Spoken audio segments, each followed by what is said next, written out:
श्री कृष्ण गोविंद हरे मुरारी, हे नाथ नारायण वासुदेव। चौथा अध्याय गोकर्ण उपाख्यान प्रारंभ।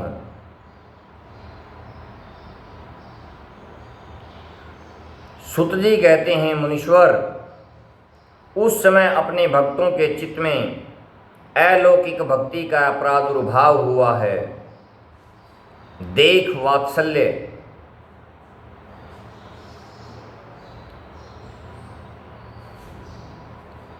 भक्त वत्सल्य श्री भगवान अपना धाम छोड़कर वहां पधारे। उनके गले में वनमाला शोभा पा रही थी। श्री अंग सजल जल धर के समान श्याम वर्ण था। उस पर मनोहर पीताम्बर सुशोभित था। कटी प्रदेश करधनी की लड़ियों से सुसज्जित था। सिर पर मुकुट की लटक और कानों में कुंडलों की झलक देखते ही बनती थी। वे त्रिभंग ललित भाव से खड़े हुए चित्त को चुरा लेते थे। वक्षस्थल पर कौस्तुभमणि दमक रही थी। सारा श्री अंग हरि चंदन से चर्चित था। उस रूप की शोभा क्या कहें। उसने तो मानो करोड़ों कामदेवों की रूप माधुरी छीन ली थी। वे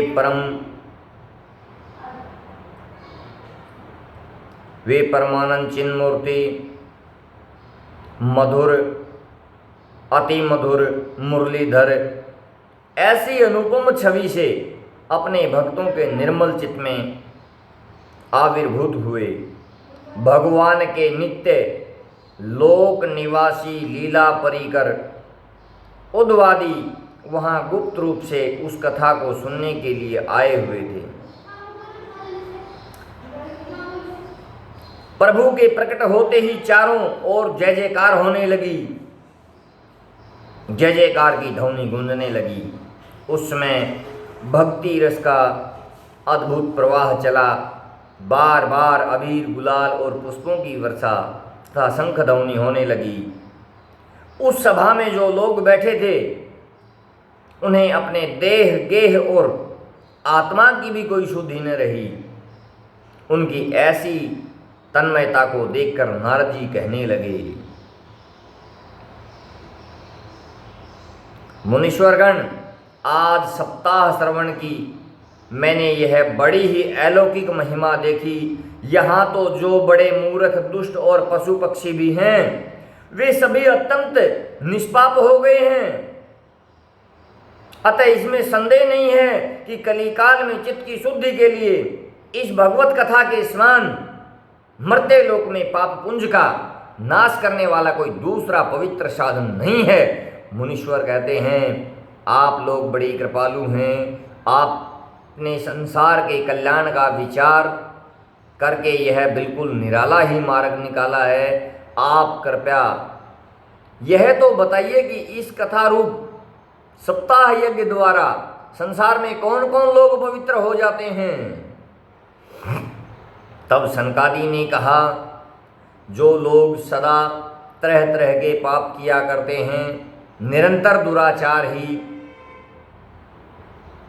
दुराचार ही तत्पर रहते हैं और उल्टे मार्ग में चलते हैं, तथा जो क्रोधी अग्नि जलते रहने वाले कुटिल और कामपरायण हैं, वे सभी इस कलयुग में सप्ताह यज्ञ से पवित्र हो जाते हैं।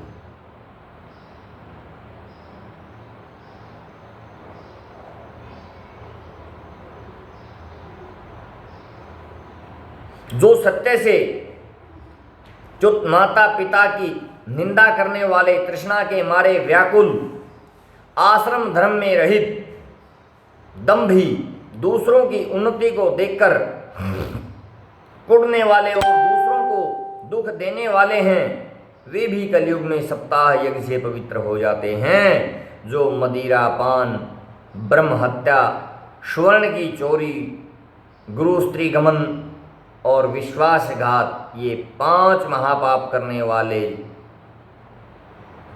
छल छद्म परायण क्रूर पिशाचों के समान निर्दयी, ब्राह्मणों के धन से पुष्ट होने वाले और व्यभिचारी हैं, वे भी कलयुग में सप्ताह यज्ञ से पवित्र हो जाते हैं। जो दुष्ट आग्रह पूर्वक सर्वदा मन, वाणी या शरीर से पाप करते हैं, दूसरों के धन से भी पुष्ट होते हैं तथा मलिन मन और दुष्ट हृदय वाले हैं, वे भी कलयुग में सप्ताह यज्ञ से पवित्र हो जाते हैं। नारद जी कहते हैं, अब हम तुम्हें इस विषय में एक प्राचीन इतिहास सुनाते हैं। उससे सुनने से भी सब पाप नष्ट हो जाते हैं। पूर्व काल में तुंगभद्रा नदी के तट पर एक अनुपम नगर बसा हुआ था। वहां सभी वर्णों के लोग अपने अपने धर्मों का आचरण करते हुए सत्य और सत्मार्ग में तत्पर रहते थे। उस नगर में समस्त वेदों का विशेषज्ञ और स्रोतस्मार्ग कर्मों में निपुण एक आत्मदेव नामक ब्राह्मण रहता था। वहाँ साक्षात दूसरे सूर्य की समान तेजस्वी था। वह धनी होने पर भी भिक्षाजीवी था। उसकी प्यारी पत्नी धुंधुली कुलीन एवं सुंदरी होने पर भी सदा अपनी बात पर अड़ जाने वाली थी। उसे लोगों की बात करने में सुख मिलता था। स्वभाव था क्रूर, प्राय कुछ न कुछ बकवाद करती रहती और गृह कार्यों में निपुण थी, कृपण थी और झगड़ालू भी थी। इस प्रकार ब्राह्मण दंपति प्रेम से अपने घर में रहते और विहार करते थे। उनके पास अर्थ और भोग विलास की सामग्री बहुत थी। घर द्वार भी सुंदर थे, परंतु उन्हें सुख नहीं था। जब अवस्था बहुत ढल गई, तब उन्होंने संतान के लिए तरह तरह के पुण्य कर्म आरंभ किए और वे दीन दुखियों को गौ, पृथ्वी, स्वर्ण और वस्त्र आदि दान करने लगे। इस प्रकार धर्म मार्ग में उन्होंने अपना आधा धन समाप्त कर दिया।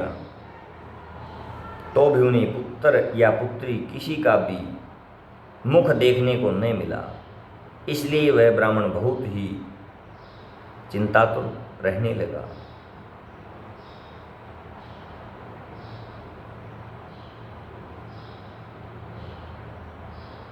एक दिन वह ब्राह्मण देवता बहुत दुखी होकर घर से निकलकर वन को चल दिया।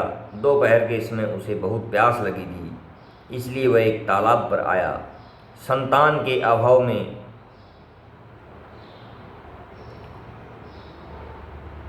उसके शरीर को बहुत सुखा दिया था, इसलिए थक जाने के कारण जल पीकर वह वहीं बैठ गया। 2 घड़ी बीतने पर वहाँ एक सन्यासी महात्मा आए। जब ब्राह्मण देवता ने देखा कि वे जल पी चुके हैं, तब वह उनके पास गया और चरणों में नमस्कार करने के बाद सामने खड़े होकर लंबी लंबी सांसें लेने लगा। सन्यासी ने पूछा, कहो ब्राह्मण देवता, रोते क्यों हो? ऐसी तुम्हें क्या भारी चिंता है कि तुम जल्दी ही मुझे अपने दुख का कारण बताओ। ब्राह्मण ने कहा, महाराज, मैं अपने पूर्व जन्म के पापों से संचित दुख का क्या वर्णन करूं? अब मेरे पितर मेरे द्वारा दी गई जलांजलि जल को अपनी चिंता जनित सांस से कुछ गर्म करके पीते हैं। देवता और ब्राह्मण मेरा दिया हुआ प्रसन्न मन से स्वीकार नहीं करते। संतान के लिए मैं इतना दुखी हो गया हूँ कि मुझे सब सूना ही सूना दिखाई देता है। मैं प्राण त्यागने के लिए यहाँ आया हूँ। संतानहीन जीवन को धिक्कार है।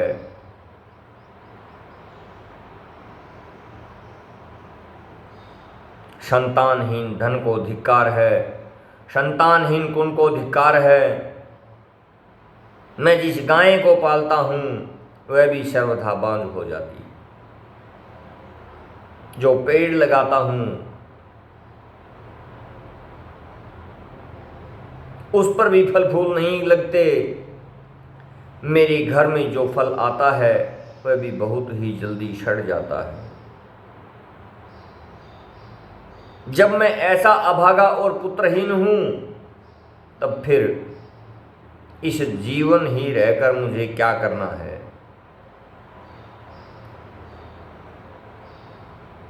यूं कहकर वह ब्राह्मण दुख से व्याकुल हो उस सन्यासी महात्मा के पास फूट फूट कर रोने लगा। तब उन यतिवर के हृदय में बड़ी करुणा उत्पन्न हुई। वे योगनिष्ठ थे। उन्होंने उसके ललाट की रेखाएं देखकर सारा वृतांत जान लिया। फिर उसे विस्तार पूर्वक कहने लगे। सन्यासी ने कहा, ब्राह्मण देवता, इस प्रजा प्राप्ति का मोह त्याग दो। कर्म की गति प्रबल है, विवेक का आश्रय लेकर संसार की वासना छोड़ दो। विप्रवर सुनो, मैंने इस समय तुम्हारा प्रारब्ध देखकर निश्चय किया है कि 7 जन्म तक तुम्हारे कोई संतान किसी प्रकार की नहीं हो सकती।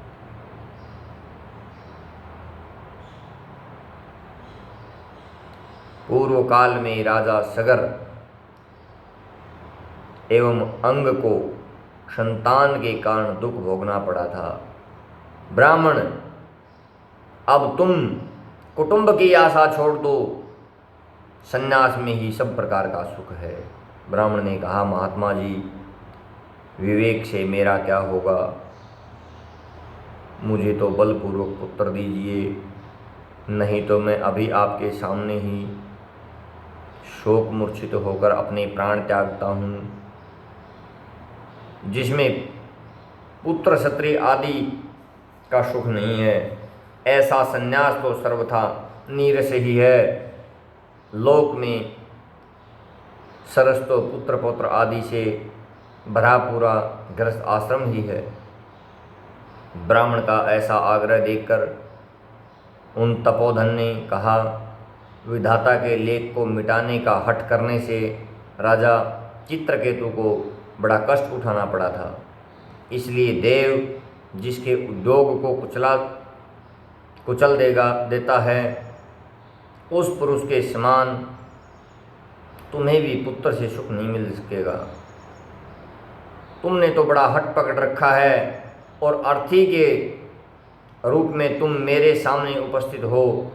ऐसी दशा में मैं तुमसे क्या कहूँ?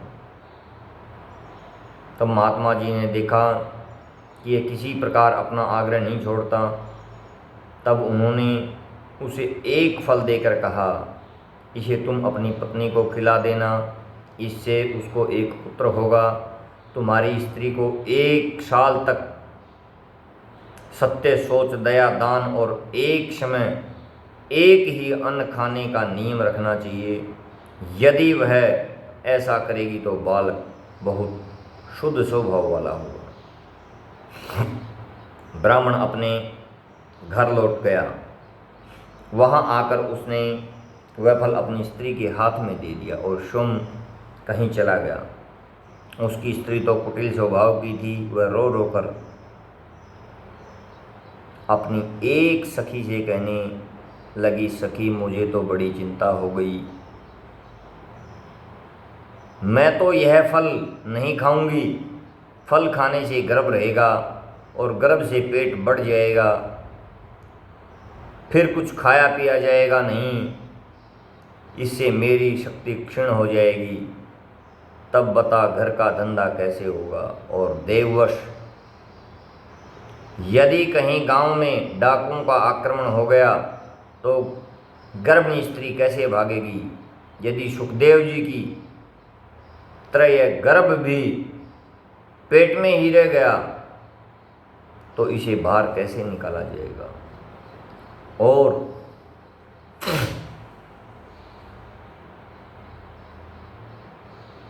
कहीं प्रसव काल के समय वह टेढ़ा हो गया तो फिर प्राणों से ही हाथ धोना पड़ेगा। यों भी प्रसव के समय बड़ी भयंकर पीड़ा होती है। मैं सुकुमारी भला ये सब कैसे कह सकूंगी।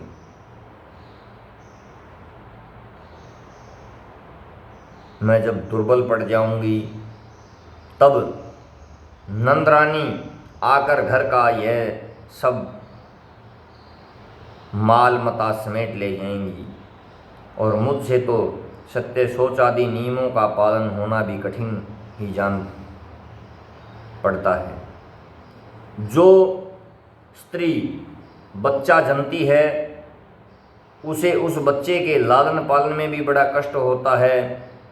मेरे विचार से तो वंध्या या विधवा स्त्रियां ही सुखी हैं। मन में ऐसे ही तरह तरह के कुतर्क उठने लगे।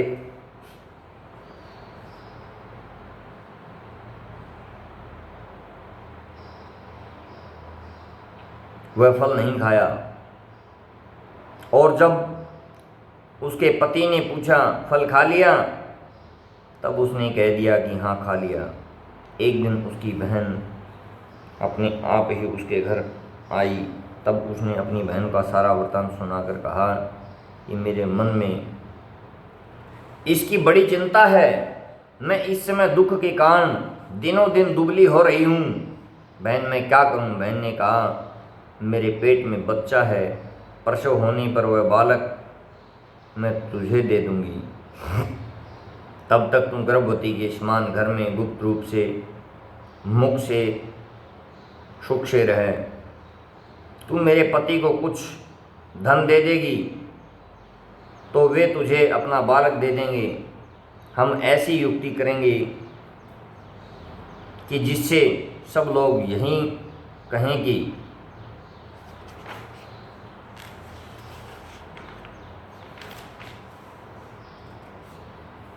इसका बालक 6 महीने का होकर मर गया और मैं नित्य प्रीति तेरे घर आकर उस बालक का लालन पालन पोषण करती रहूँगी। तो इस समय उसकी जांच करने के लिए यह फल गौ को खिला दे। ब्राह्मणी ने स्त्री भव स्वभाव वश जो जो उसकी बहन ने कहा था वैसे ही सब किया। उसके पश्चात समयानुसार जब उस क्षत्रिय के पुत्र हुआ तब उसके पिता ने चुपचाप लाकर उसे धुंधुली को दे दिया और उसने आत्मदेव को सूचना दे दी कि मेरे सुखपूर्वक बालक हो गया। इस प्रकार आत्मदेव के पुत्र हुआ। सुनकर सब लोगों को बड़ा आनंद हुआ। ब्राह्मण ने उसका जात कर्म संस्कार करके ब्राह्मण को दान दिया और उसके द्वार पर गाना बजाना अनेकों प्रकार के मांगलिक कृत्य होने लगे। धुंधली ने अपने पति से कहा कि मेरे संतान मेरे सपनों में तो दूध नहीं है, फिर गौ आदि किसी अन्य जीव के दूध से मैं इस बालक का किस प्रकार पालन करूंगी। मेरी बहन के अभी बालक हुआ था, वह मर गया, उसे बुलाकर अपने यहाँ रख लें तो यह आपके इस बच्चे का पालन पोषण कर लेगी। तब पुत्र की रक्षा के लिए आत्मदेव ने वैसे ही किया तथा माता धुंधुली ने इस बालक का नाम धुंधुकारी रखा। उसके बाद 3 महीने बीतने पर गौ के भी एक मनुष्य आकार का बच्चा हुआ। वह सर्वांग सुंदर दिव्य निर्मल तथा सुवर्ण की सी कांति वाला था। उसे देखकर ब्राह्मण देवता को बड़ा आनंद हुआ और उसने स्वयं ही उसके सब संस्कार किए। इस समाचार से और सब लोगों को बड़ा ही आश्चर्य हुआ। वे बालक को देखने के लिए आए तथा आपस में कहने लगे, देखो भाई, ये आत्मदेव का कैसा भाग्य उदय हुआ है। कैसे आश्चर्य की बात है कि गो के भी एक ऐसा दिव्य रूप बालक उत्पन्न हुआ है। देव योग से इस गुप्त रहस्य का किसी को भी पता न लगा। आत्मदेव ने उस बालक के गो के से कान देखकर उसका नाम गोकर्ण रखा। कुछ काल बीतने पर वे दोनों बालक जवान हो गए। उनमें गोकर्ण तो बड़ा पंडित और ज्ञानी हुआ, किंतु धुंधुकारी बहुत दुष्ट निकला। स्नान शौच आदि ब्राह्मणोचित आचारों का उसमें नाम भी न था और न खान पान का कोई परहेज था। क्रोध उसमें बहुत बढ़ा चढ़ा था। वह बुरी बुरी वस्तुओं का आग्रह किया करता था। मुर्दों के हाथ से छुआया हुआ अन्न भी खा लेता था। दूसरों की चोरी करना और सब लोगों से द्वेष बढ़ाना उसका स्वभाव बन गया था। छिपे छिपे वह दूसरों के घर में आग लगा देता। दूसरों के बालकों को खेलने के लिए गोद में ले लेता और उन्हें चट कुएं में डाल देता। हिंसा का तो उसे व्यसन सा हो गया था। हर समय वह अस्त्र शस्त्र धारण किए रहता और बेचारे अंधे और दीन दुखियों को व्यर्थ ही तंग करता। चांडालों से उसका विशेष प्रेम था। बस हाथ में फंदा लिए कुत्तों की टोली के साथ शिकार की तो उन्हें घूमता रहता। वैश्याओं के जाल में फंसकर उसने अपने पिता की सारी संपत्ति नष्ट कर दी। एक दिन माता पिता को मार पीट कर घर के सब बर्तन भांडे उठा ले गया।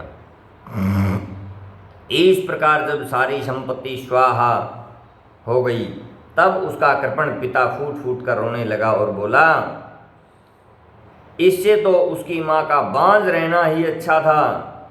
कुपुत्र तो बड़ा ही दुखदाई होता है। अब मैं कहाँ रहूँ, कहाँ जाऊँ? मेरे इस संकट को कौन काटेगा? हाय, मेरे ऊपर बड़ी विपत्ति आ पड़ी है। इस दुख का कारण अवश्य मुझे एक दिन प्राण छोड़ने पड़ेंगे। यह समय परम ज्ञानी गोकर्ण जी वहाँ आए और उन्होंने पिता को वैराग्य का उपदेश करते हुए बहुत समझाया। वे बोले, पिताजी, यह संसार असार है। यह अत्यंत दुख रूप और मोह में डालने वाला है। पुत्र किसका, धन किसका? स्नेहवान पुरुष रात दिन दीपक के समान जलता रहता है। सुख न तो इंद्र को है और न ही चक्रवर्ती राजा को। सुख है तो केवल विरक्त एकांत जीवी मुनि को। ये मेरा पुत्र है, इस अज्ञान को छोड़ दीजिए। मोह से नरक की प्राप्ति होती है। यह शरीर तो नष्ट होगा ही, इसलिए सब कुछ छोड़कर वन में चले जाइए।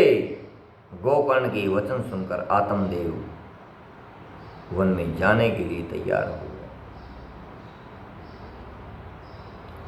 और उनसे कहने लगा, बेटा, वन में रहकर मुझे क्या करना चाहिए, यह मुझसे विस्तार पूर्वक कहो। मैं बड़ा मूर्ख हूँ। अब तक कर्मवश स्नेह पास में बंधा हुआ अपंग की भांति इस घर रूप अंधेरे कुएं में ही पड़ा रहा हूँ। तुम बड़ी कृपालु हो, इससे मेरा उद्धार करो। गोकर्ण ने कहा, पिताजी, यह शरीर हड्डी मांस और रुधिर का पिंड है। इसे आप मैं मानना छोड़ दें और क्षत्रिय पुत्र आदि को अपना कभी न माने। इस संसार को रात दिन क्षण भंगुर देखें। इसकी किसी भी वस्तु को स्थायी समझकर उसमें राग न करें।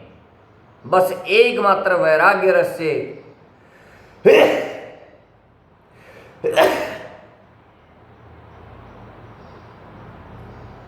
रसिक होकर भगवान की भक्ति में लगे रहें। भगवत जन ही सबसे बड़ा धर्म है।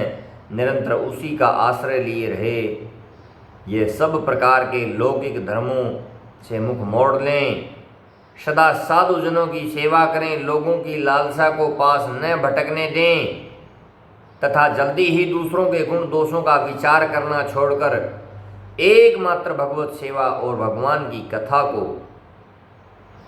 कथा का ही रसपान करें। इस प्रकार पुत्र की वाणी से प्रभावित होकर आत्मदेव ने घर छोड़ दिया और वन की यात्रा की। यद्यपि उसकी आयु उस समय 60 वर्ष की हो चुकी थी, फिर भी बुद्धि ने पूरी दृढ़ता की।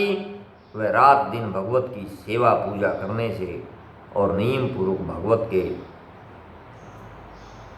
10 स्कंध का पाठ करने से उसने भगवान श्री कृष्ण को प्राप्त कर लिया।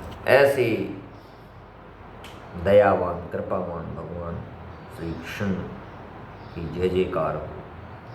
श्री कृष्ण गोविंद हरे मुरारे, हे नाथ नारायण वासुदेवा। श्री कृष्ण गोविंद हरे मुरारे, हे नाथ नारायण वासुदेवा। अध्याय 4 भगवान श्री कृष्ण की जन्म में समर्पित।